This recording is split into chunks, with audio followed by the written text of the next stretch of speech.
I was not prepared for this.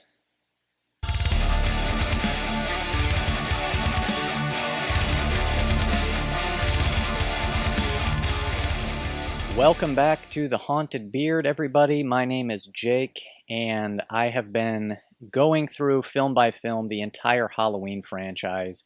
And most of these, actually all of them with the exception of the very first film, have all been first-time watches for me. And I just finished watching last night Halloween 6, The Curse of Michael Myers.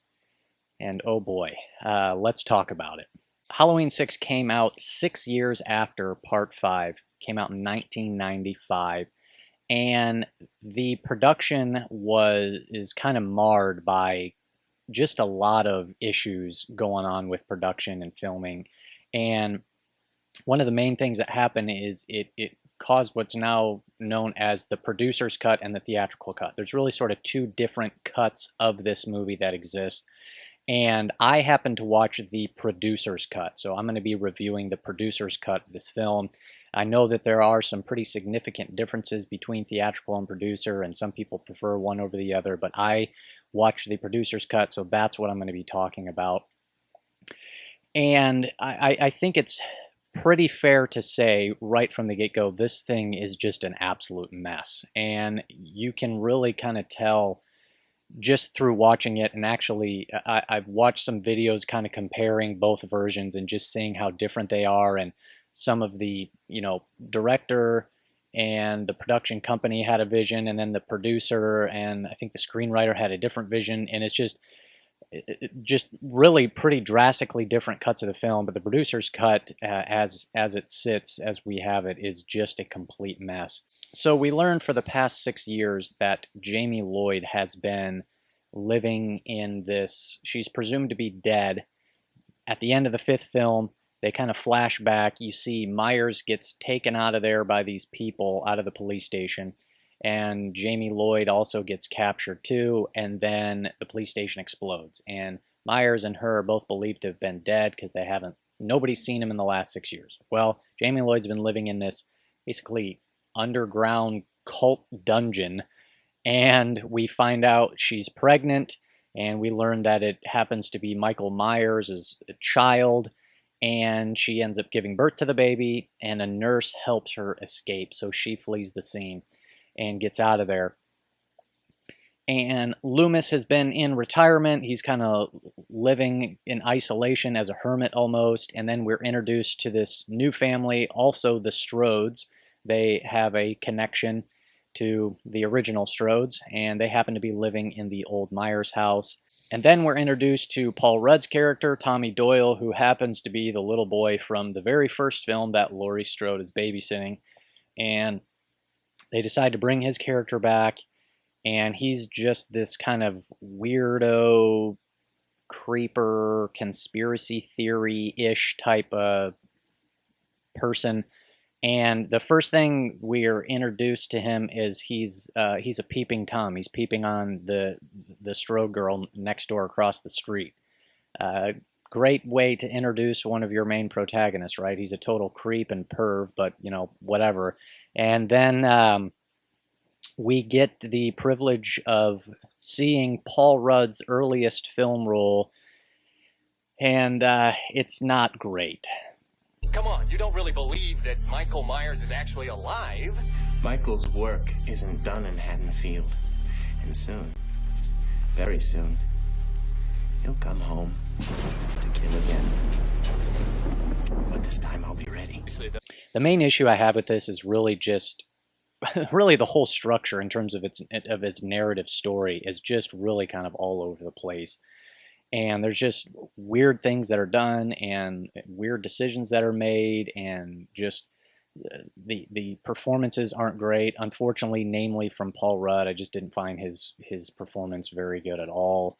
Not really believable. Just some of his line delivery is just not very good. And so let's get into it a little bit. First off, Jamie ends up leaving her baby in this, it's like a bus station or something like that, to flee the scene from Michael Myers. Well, she ends up getting killed or almost killed and then taken to the hospital, but her baby is left in this bathroom, this public bathroom, overnight, which is just, I feel like a ridiculous thing. I can't imagine a mother doing that, but whatever. And so Paul Rudd ends up finding this baby. And I feel like me trying to explain this movie and the events that happen are just going to be extremely confusing, but that's kind of the point because the movie is just a total mess, I feel like. And so Paul Rudd just takes this baby and it's like, well, what is he going to do? What's his plan? What's happening?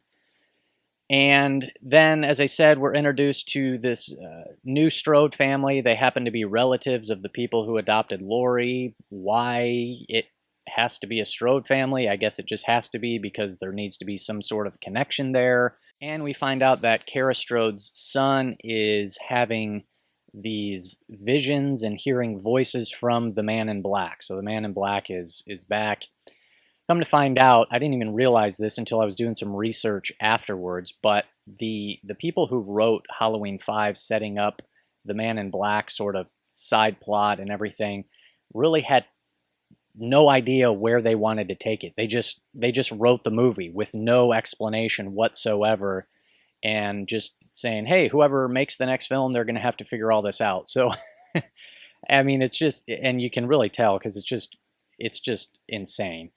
But so that really kind of affects part number 5 because then now you watch part number 6 and you realize that the plan to put this all together is just a nightmare. And so her son is having visions of the Man in Black. And it's like, well, why is Myers and the Man in Black after this family? What about them? Is it just because their name is Strode? It's, well, because they are living in the former Myers house. So why the new Strode family just coincidentally happens to be living in the old Myers house is beyond me. It's just a coincidence, I guess. I mean, whatever. So Paul Rudd ends up taking this baby and he brings it into the doctor's office, and then we get this lovely little scene of acting. I need to see a doctor. What seems to be the problem? It's my baby. There's been an accident. What kind of accident? Get me a doctor now! We hit like the 40-minute mark and there's only been like 2 kills. The kills in this movie are just not very good. They're pretty lame. They're pretty tame. The one kill of Mr. Strode is decent. That's probably the best one that you get, but there's not really anything to write home about here with the kills. Nothing we haven't seen before, nothing too creative. There's a few parts where like Loomis will just sort of like randomly enter a scene. All of a sudden, like somebody turns around and he's just like there, which is just really weird. There's a scene where Mrs. Strode is walking around through her house and all of a sudden she just like turns and Loomis is just right there, like in their house. He just walked into the house and it's just like, what in the world? Why are you here? What is happening? Mrs. Strode ends up getting killed by Myers, and then there is, I will give it credit, there is one pretty effective scene where Kara Strode comes back home and is looking through her mom, and she's just kind of walking through the house, and there is some pretty decent suspense building here and some tension, so I'll give it a little bit credit. That's probably, in terms of actual like suspense and tension, it's probably the best scene in the entire movie, and that's like really that's really it, at least for me, in terms of any sort of suspense building that the film gives us. That's the best example, and that's really the only example.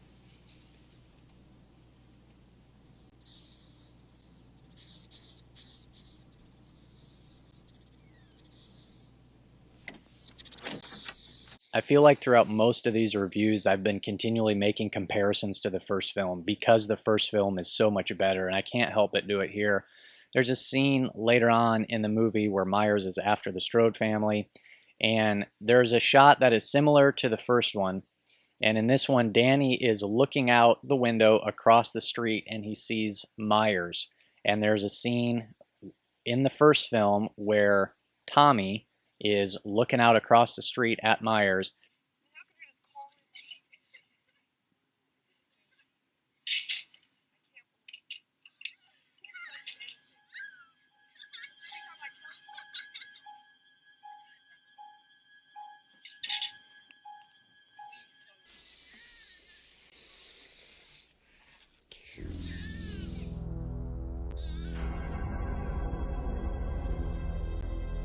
Mommy?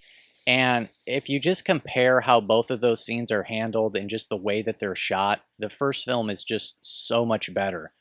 And this film is just, first of all, it's not a, it's more of a mid-range shot, which, and it's like lit extremely well. And so it's just like, I don't know, it just takes the mystery out of it. And it's just this comparison that it just, the first film has given you the blueprint of how to handle and film these scenes. And then it's like, how do you mess these things up? And I know that's just kind of a little like one specific shot, but it's just disappointing. It's like, how do you guys mess things up so bad? And that's just what they do.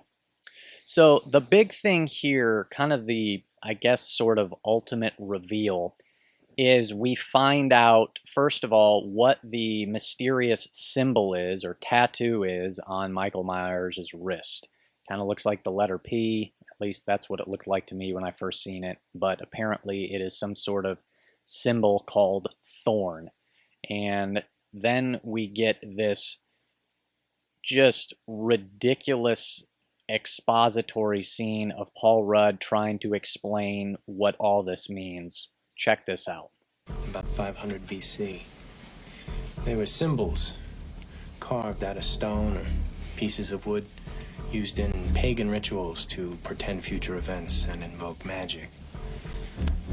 Of all the runes, Thorn had the most negative influence. Among the ancient druids, Thorn represented a demon that spread sickness, destroyed crops, brought death to hundreds of thousands of people. According to Celtic legend, one child from each tribe was chosen to be inflicted with the curse of Thorn, to offer the blood sacrifices of its next of kin on the night of Samhain. Halloween. The sacrifice of one family meant sparing the lives of an entire tribe.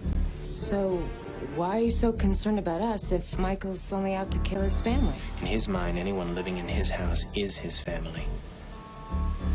For years, I've been convinced there must be some reason, some method behind Michael's madness. And the common link I found is Thorn. Does anybody understand? What the heck was that? I have no idea.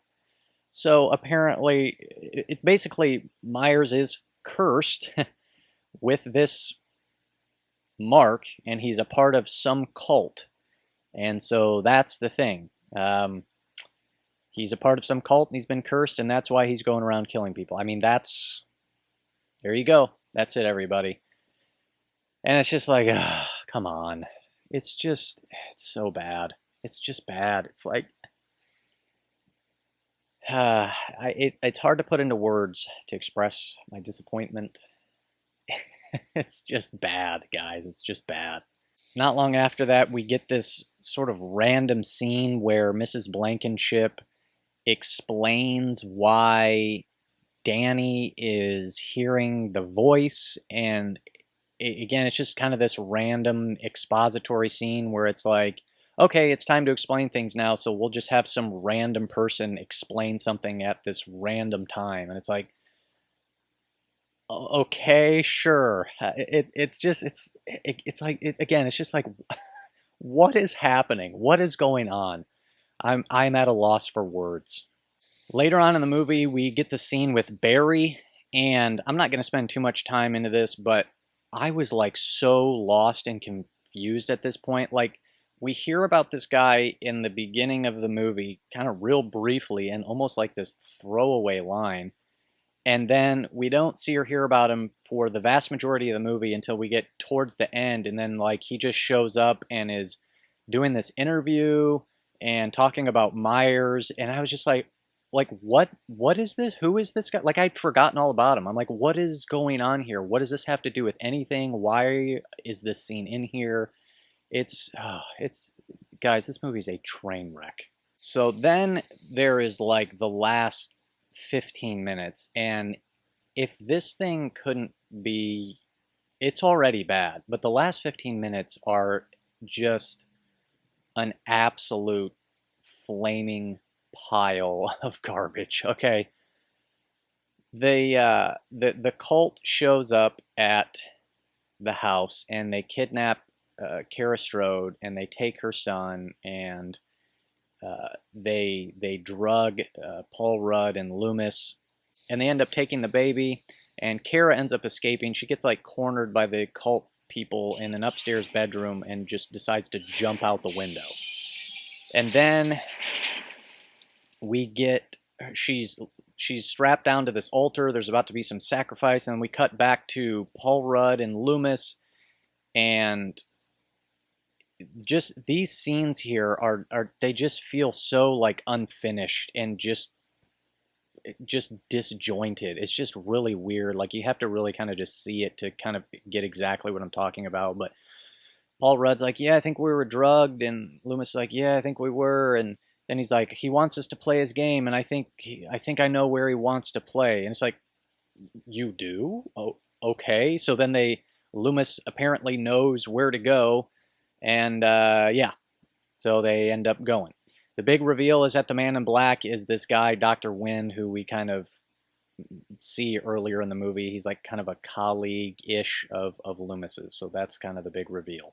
So Loomis and Paul Rudd go down to the cult dungeon where these people are to go save the day.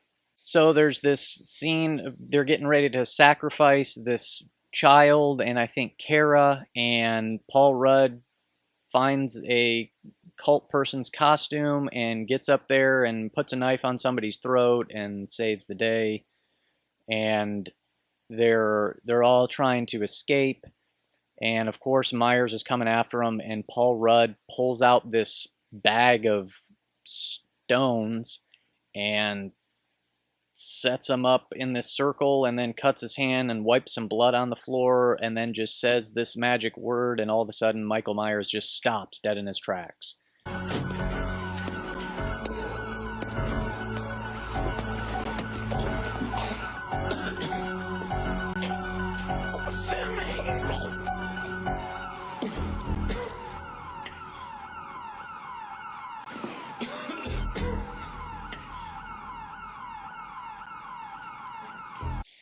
And that's it.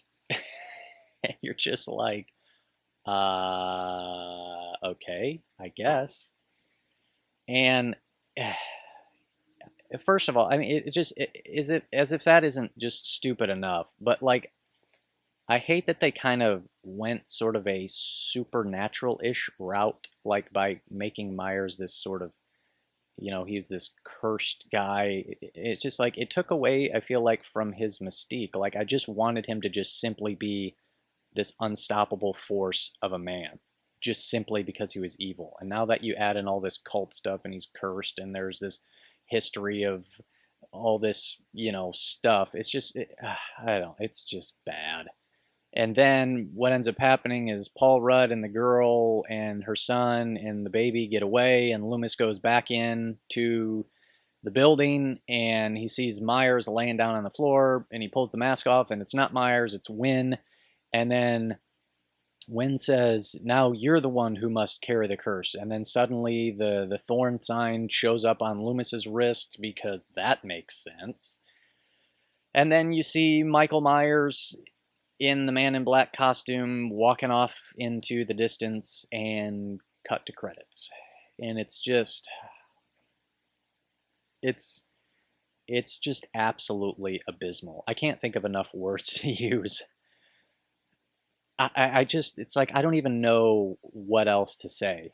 You're probably confused by watching this, and that would make sense because the movie is just an absolute mess. It's like, I don't even know how to talk about the movie without it sounding confusing and just crazy. And so, oh boy, I don't even know what else to say. That's about all I can say with this one. It's bad. It's really bad. And I mean, if I have to put a grade on it, it's probably like a maybe a 2 out of 10. I feel like that's probably being a little generous. Yeah, this thing is just a complete and total nightmare. So, thankfully, it's done and over with, and I don't plan on watching this one again. But we have more Halloween films to watch. So we will be continuing along. And up next is Halloween H2O. They kind of sort of shift gears and change directions to try to reconnect this back to the first movie or first couple movies or whatever. So that is coming up next, Halloween H2O. Stay tuned, and we will see you next time on The Haunted Beard.